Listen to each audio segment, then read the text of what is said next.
бастаймыз. Стан Рүстемұлан.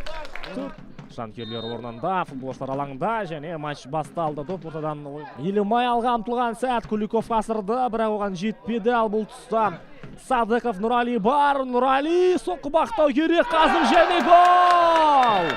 Есеп ашылды, 1-0. Нұрали Садықов гол авторы. Қандай тамаша ойын міне.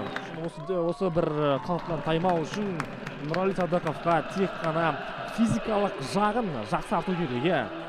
Шаршамай, тағы жүгіріп, тағы да бір бұлшық жинау керек. Бірақ әзірге дәл осы Елімай да Қыржарда ашық ойын көрсетуде. Ал бұл тұста Батыров тепті. Қандай соққы. Және тура солай болған сияқты. Оның үстіне Батыровтың егер бүгін жеңсе, онда тағы да сол жоғары көтерілетіні сөзсіз. Ал бұл жолы Темірхан жақсы қайталап көрсетті қазір міне.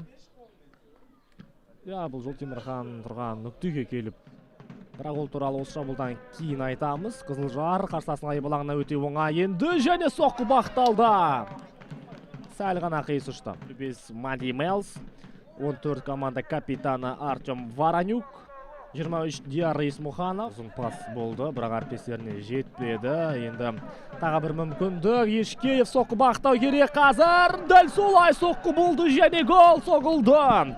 Қызылжар командасы таразывасын теңестірді. Міне Ешкеев отыр. Ал енді қазір жанкүйерлер Семейді әлі де қолдауда. Шәкірті міне осы маусымдағы алғашқы жақсы орындалған шабуыл.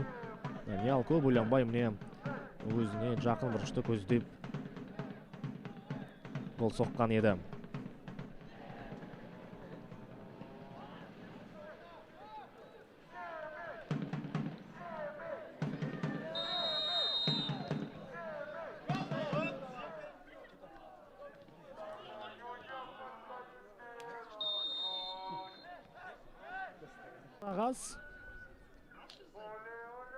Елімай жұмының қорғаушысына міне эпизод үшін қайталап көрелік. Дастан Рүстемұлы допты өзінен тым қатты алысқа жіберіп алды және Қызылжар соңғы шабуылдардың бірі, бірақ өкінішке қарай допты сақтап қала алмады. Елімай енді жылдам шабуылға ұмтылу керек еді негізі, бірақ осымен матч аяқталды. Есеп 1-1 Елімайда.